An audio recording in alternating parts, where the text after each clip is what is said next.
Welcome to the EUCannaJobs Potcast, and I'm your host, Dr. Andy. Thanks for taking the time to join us today.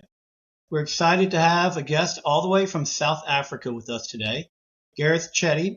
He's from Johannesburg, South Africa, and he's been involved in the hemp and cannabis industry down there for over 5 years. And he's currently the business development lead for Africa for Royal Queen Seeds. He's also working on some other exciting projects down there, and so that's what we'll be talking about today a bit, and just getting a kind of an update on what's happening with the cannabis industry down there from a legal point of view and some things like that.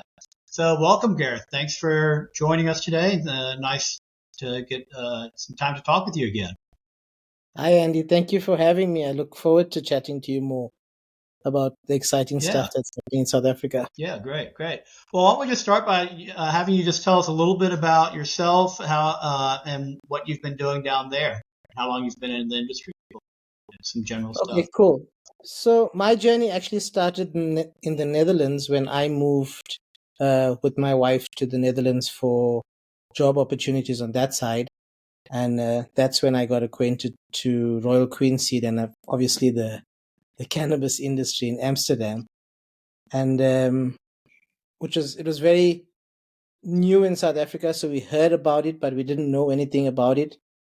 And what I realized is because I moved to the Netherlands, a lot of people started to ask me about what's going on and how do models work on that side. And that's when I started to chat to the guys about Royal Queen Seed, and we started to engage some South African players from that side. And by default, I was roped into the conversation by the introductions that I've made. And 2 years ago, I was deployed back to South Africa by Royal Queen Seed on a full-time basis to develop their market and their industry and brand in South Africa. Well, that's great. It's nice that you got to move back with the whole new industry. So that must have been exciting. How's that been going? Yeah, it's very exciting. It's very challenging as well. I think with any new industry, there's not a lot of information around and not a lot of protocol. So we had to navigate a brand new industry, and especially with cannabis being such a gray area, or there's such a stigma attached to it. It was so difficult to navigate and to engage big role players or stakeholders in the industry that didn't want to previously attach their name to cannabis. So once enough education was available, we started to make a lot of breakthrough, and now it's so exciting. South Africa is at a boiling point, man. It's ready to explode. Yeah. Well, what is the legal kind of situation down there? What are the laws and when did those start changing? So about 4 years ago, the South African president decriminalized cannabis, and they took it off the scheduled drugs list, and they made it possible for home growers. So each home grower is allowed to plant 5 plants in his residence or in his yard, Okay. and it's legal to carry cannabis up to 300 grams, which is quite a bit on his person. That's a lot. Yeah. That's a lot more than you need for yourself for the day, I would say. Exactly. But again, I think it was lawmakers that didn't really understand the dynamics of cannabis and the industry itself, that just thought 300 grams seems reasonable. So Yeah, I mean, if you're gonna, if you're baking bread, you might need 300 grams of wheat. So sure. Exactly. But I guess they're also learning, and they've come on board now, and we're all learning and growing the industry together. And we've, as Royal Queen Seed, has been getting so much of positive responses from government. We're working very closely with government, and through this help and assistance, we're getting a lot of headway in the industry. Okay, yeah, that's great. And so, you mentioned the homegrown, the decriminalization, but What about on the commercial side? What's allowed? I know there's South African cannabis is being imported already into Germany, and that there's a lot of commercial operations down there, and obviously Royal Queen Seeds is down there for what they're doing. What's the legal status there? Yeah, so in terms of medical cannabis, basically it's now completely legal if you have a SAPRA license. SAPRA is our South African Health Authority that awards these license once all the due diligence are checked on your premises. So Mm-hmm. it's basically GMP standards that need to be conformed with. And once you get this license, you are legally allowed to grow as much cannabis as your facility can handle, extract. But the issue with the licenses, or the biggest problem now, is that you can only export cannabis or sell to other license holders, which left a huge Okay. hole in the market. Right. Yeah. And so the majority is being grown and exported to Europe. I'm guessing. Is that correct? Yeah, so we believe most of the stuff is going to Europe, Australia, and Israel at the moment. Those Oh, are the big parties that are buying. But again, as much as it's being exported and it's great for business, to get a SAPRA license at a rand value, I would put it at about 40 million to have a good facility, which is around 2 million euros, which is not available to your average South African. yeah. I Yeah. believe so. Yeah. And let's talk about that in a minute. Just wanted to kind of ask one other question. So you mentioned the medical market. How big is the medical market down there? Are a lot of people getting prescriptions? And how's that working? So it's been phenomenal. I speak to a lot of doctors and professors in the pain management sector that Yeah. constantly want to engage with me. A lot of people doctors in pediatrics that are constantly engaging, and they are now starting to prescribe quite a bit, especially to the elderly patients that don't handle pharmaceuticals very well. Yeah. So it's really taken off. There's a lot of people um, in South Africa that are being prescribed cannabis and have really great feedback for the medical Great. industry. Yeah. Great. That's good to hear. Yeah, so I think you're starting to touch on, the one of the projects you're working on that we've talked about a few times, the Legacy Farmers project. Yeah. Um, so yeah, tell me about that and what's going on with that. Yeah. So as Royal Queen Seed and being South African born, we know the value of the South African cannabis market, the black market, or previously black market. And we knew that these communities survived of generations of cannabis, obviously grown in a black market sort of background, but relied heavily on the sale of cannabis nevertheless. And now with Right. the new laws in place and the extreme amounts of monies needed to get a proper license, we see these people or these communities um, even more on a back foot now because there's so much of cannabis entering the market that previously supported their families, and they have no access or they have no uh, way of infiltrating the market, especially the European market. That used to be they their most sales were made, or most of the cannabis that they produced were exported illegally to Europe and the States. Yeah. So we've engaged government, and we know that the transition needed to be made from black market to legalization and stuff like that. But these people had no access to these conversations, no access to um, import markets and export markets. They don't understand forex and shipping. So we thought, as Royal Queen Seed, we not only can do well in South Africa, but we can also help a community that helped the cannabis industry get to a point where it is. So what we're doing now is, through Royal Queen Seed, we started a fund and a project to start to legitimize these growers and also give them a equal playing field in the market. So supporting them with genetics and proper growers and research and growing mediums so that they can compete with these multi-million rand facilities. Yeah, that's great. That's very important. Yeah, And legacy farmers, I think, are an issue around the world, but I yeah, think in a place like South Africa, it's even a bigger problem, especially where you have a lot more people who are really on the edge of poverty. And something like this is exactly what, if they get kicked out of uh, this market, or what their families for generations have known as a way of surviving and living, yeah, then they have nothing else to turn to. Yeah, so it's very important. Um, we had talked about before in one of our previous conversations how much the government, the South African government, is actually involved in this and seeing this uh, as a important cause or goal to work on.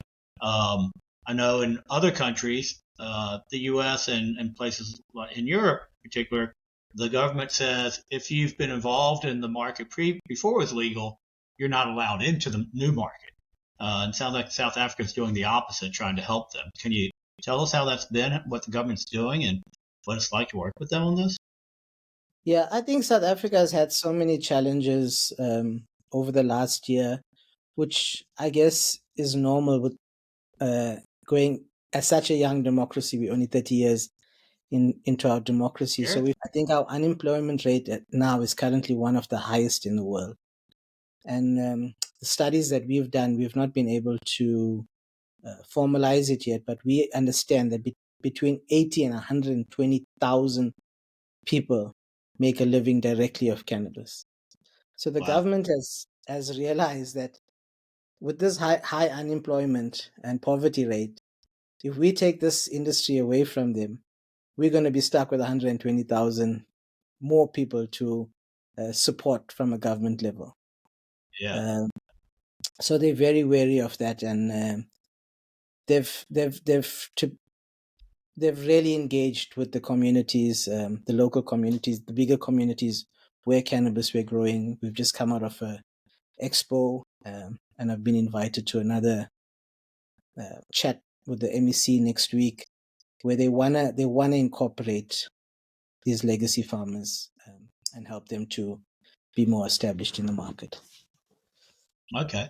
And so, you mentioned how the facilities are so expensive to build. So are these farmers going to have to build facilities also, or are they going to be able to grow in their traditional ways? And then all of it gets kind of brought into a facility built by the government, or how does this work? How do they get to be where they're kind of on an equal footing with these mega million rand or euro projects? Yeah, that's a great question. So basically, what's happening now is we, of course, we government can't fund 100,000 people with facilities to or a system with facilities. So the model that Right. Royal Queen Seed has used is we're going to create, or we've already started almost 2 years now, SOPs for growing. We've provided genetics, so we've got traceability. It's all Royal Queen Seed genetics. So we've got the traceability, we've got the proper SOPs in place that they can grow in their little holdings and little farms, and that they'll bring back to a facility that's being partly funded by Royal Queen Seed and the South African government, and they can bring this produce back to the facility where it will be graded and sold or distributed across the globe through proper channels and proper registration. Oh, great, great. No, that sounds like a great system, and Yeah, that's exactly what you need, I think, for things like this. You need a cooperation between the government and some private industry to help those legacy farmers, or in other cases, other types of groups and individuals who just can't compete with the big guys. Super important. exactly. Yeah. Yeah. What kind of since we work with recruiting and job creation stuff, so what have you seen as far as job creation or preserving jobs? Have you noticed anything along those lines with all this work?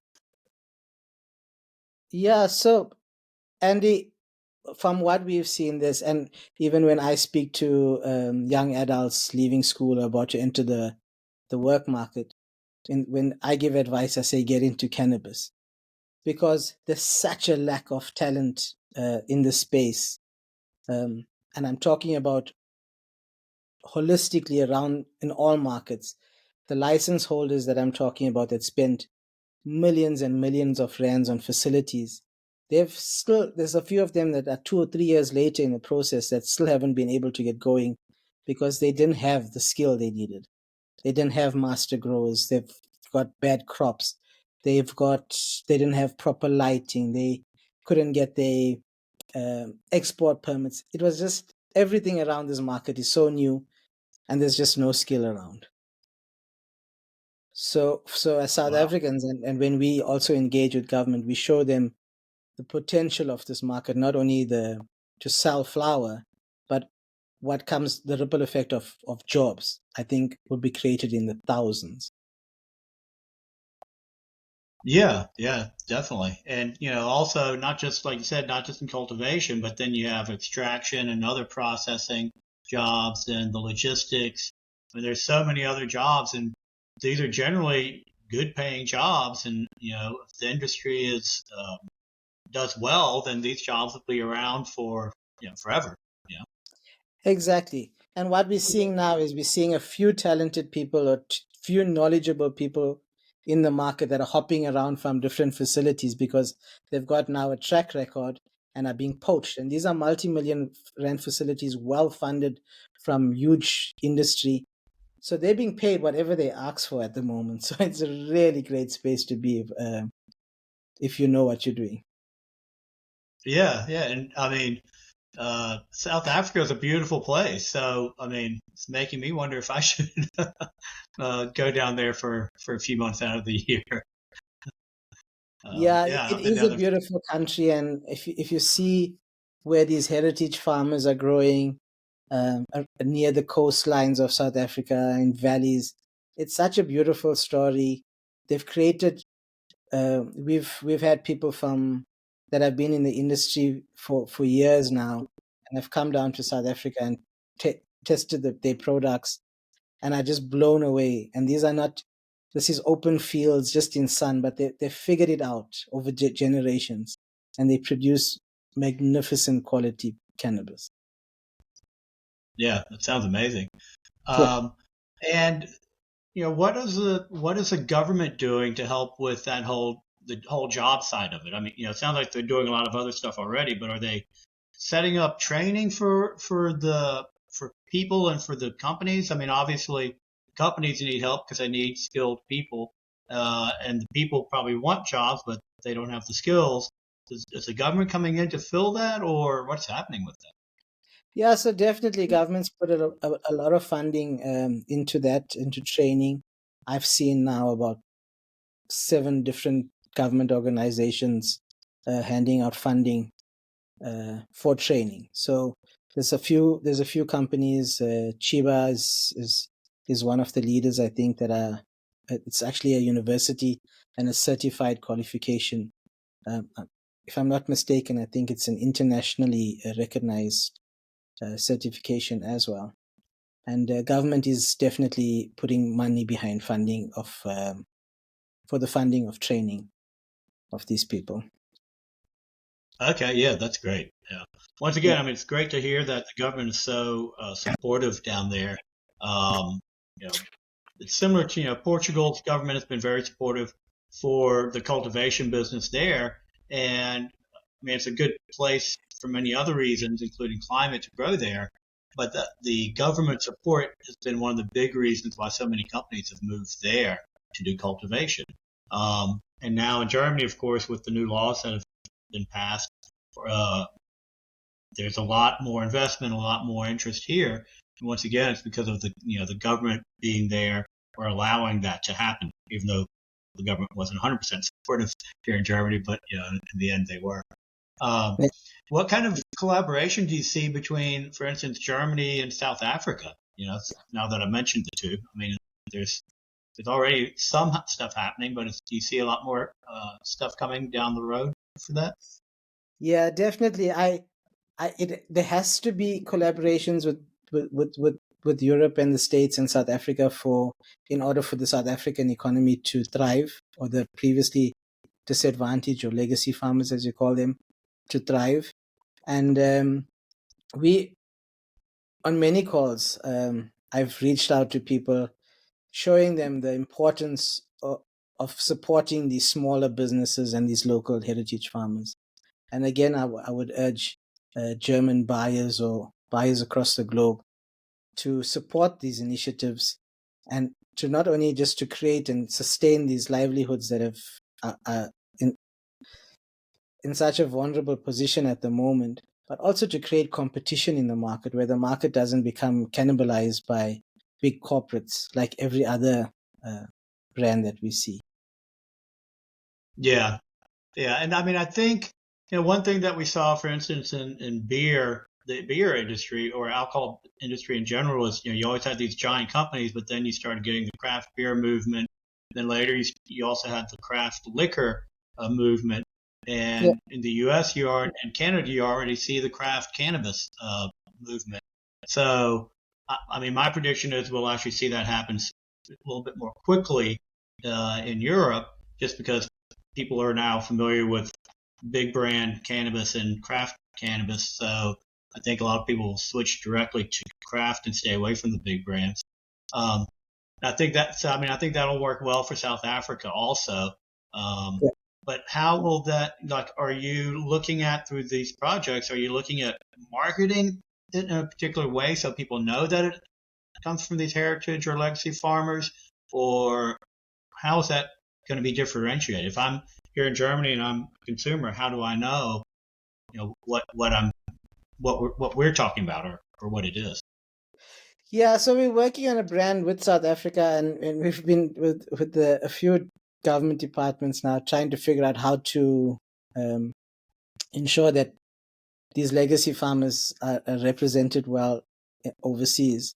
And we want to produce a brand that's certified and guaranteed that this comes from local or heritage proudly South African grown cannabis.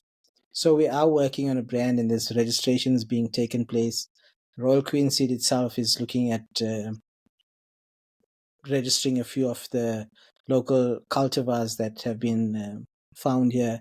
I know everybody knows the infamous Durban poison. Yeah. That's so proudly South African, but has just been mutilated, for the lack of a better word, overseas. No one really knows where the strain comes from or what's the original strain. And we work directly now with the ARC. It's the Agricultural Research Council. We've put a team of people together to identify the strain with our team, and to find its heritage, and to first feminize it and then commercialize it. Oh, great. Sounds like an exciting project. Yeah, it is. Have you guys looked at maybe having a booth at any of the big fairs, like Cannabis, Mary Jane, and CannaFest in Prague, are three of the biggest in the world? Um, have you guys looked at maybe doing a booth where then the South African government can pay for the booth and then is representing all of the heritage farmers or anything like that? Yeah, I think to get to that point, it has been discussed with individual South African departments. But what we're calling for from the South African government is for them to act as one unit, because we've got the Department of Agriculture, we've got the Department of Tourism that's supporting cannabis, we've got the Agricultural Research Council, we've got the ADA, which is the Agricultural Development Agency, all acting separately, trying to get the industry going. So what we're calling for is a combined unit. And once we get that in place, then it's easier for us to do shows and to act as a single unit. Yeah, that makes sense. But it is Well, something I we mean, discuss. Yeah, I mean, it's difficult when you've got so many people all pulling, it's like they're all pulling in different directions, but in the same general direction. But when it's not coordinated, it can lead to a lot of issues, but it also leads to a lot of wasted energy and money and time. Exactly. A lot of stuff is being duplicated or sometimes triplicated. Uh, Yeah, that's frustrating. Yeah, and then at the end, someone's got to decide which one of those multiple processes is going to be the one that everyone's supposed to follow. Because you can't follow three processes for one thing. exactly. Because Exactly.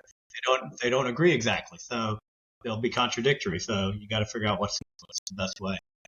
Exactly. Well, I mean, we have a booth at EUCannaJobs. Will have a booth again at Mary Jane. I mean, if you guys, but that's in 5 weeks already or so. I mean, if you guys Yeah, wanted to join us at the booth somehow, we'd be happy to have you. So we can talk about that later offline if that might be an option for you guys. But we definitely want to support you however we can. definitely. It's interesting. And yeah, we'll take it offline. Yeah. Okay, great. Well, I think we've been going for about half an hour now. So wanted to kind of wrap it up. Do you have anything else you wanted to add about what we talked about, the heritage farmers, or anything else? Not at this point. There is some stuff that we're working on, and I should have some feedback in the next maybe 3 to 4 weeks. It's really big projects that I can't really mention at the moment. But what I can tell you is that the city of Durban has been phenomenal and come on board to support us, and they've put their money where their mouth is, and we're looking for some really exciting projects to come up in the city of Durban soon. Well, yeah, when you're ready to make any announcements, we could certainly have you back on, and would love to have an update on that and keep the listeners updated about what's happening in Durban or other parts of South Africa. And I think these are the kind of projects that many people, consumers in the industry, in the cannabis space, really want to support. I think in general, it's an industry that's supportive of smaller farmers and smaller business versus wanting to support the biggest businesses out there. So we'd be happy to have you back on and get those updates. Perfect. Do you want to tell us where people can find out more about Royal Queen Seeds or about the Heritage Farmer projects or any kind of information you want to give where people can find more info? Well, on Royal Queen Seeds, you can look at our website. It's www.royalqueenseeds.com. There's not enough. We don't have a lot of information on the heritage side yet that's published, but we're looking to change that in the next few weeks, and then I'll keep you posted. Okay, yeah, let me know, and we can also, when you're ready, we can also do some promotion about it, through our regular social media channels that we use. We definitely want to be supportive of this. So, well, Perfect. thanks a lot for your time, Gareth. Thanks everyone who joined us today, and we'll have Gareth back on sometime in the relatively near future to get some updates of what's going on. I'm sure everyone else is interested in this, and we're very excited to hear about it. Thanks, Gareth. Thank you for having me. Bye bye.